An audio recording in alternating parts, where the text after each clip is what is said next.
I'm joined in the studio here by Rami Khouri. He's a distinguished public policy fellow at the American University of Beirut. Welcome back, Rami. So let's reflect on what we've just heard there from Mohammed Jamjoon.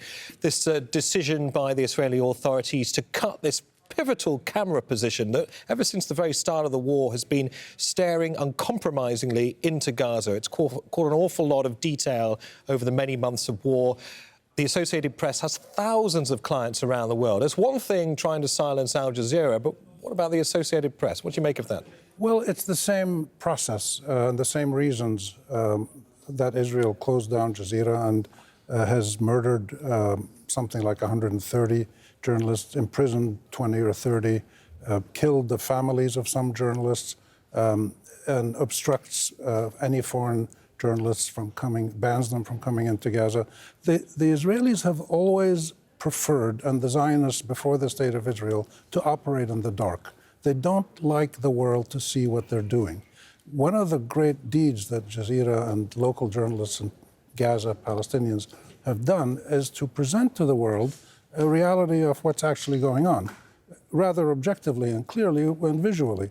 The Israelis can't handle that. A few years ago, in one of the last exchanges of fire between Hamas and Israel, the Israelis bombed the AP building, the building that had AP and some other journalist or international journalism offices. So this is a constant process for the Israelis. They don't want the world to see what they're doing, and they don't want the world, what we see now, the next stage of this, they don't want the world to debate or discuss or analyze what Israel is doing. Is it criminal? Is it allowed?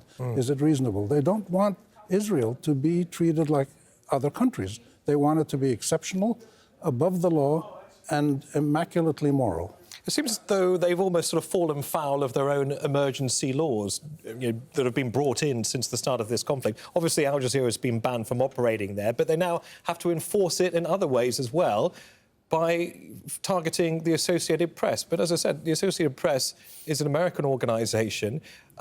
Undoubtedly, there's going to be concern from media freedom groups around the world about what this all means. I mean, when it comes to the law, it doesn't seem particularly thought through. Yeah, this is really fascinating to see now what kind of reactions come out of Washington. You're going to get media freedom groups and journalism professors and journalists criticizing it.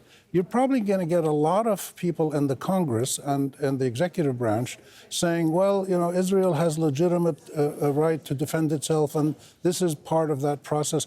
There's a parrot-like chorus of views in Washington across the American public sphere, which repeats whatever Israel says. But there are now cracks in that process. And you have many independent voices saying, no, Israel has to be treated like everybody else. So we've got to keep our eye on this. Yeah, it seems to be exposing an awful lot of contradictions within the State of Israel at the moment. Rami Khouri, always great to hear your thoughts. Thank you.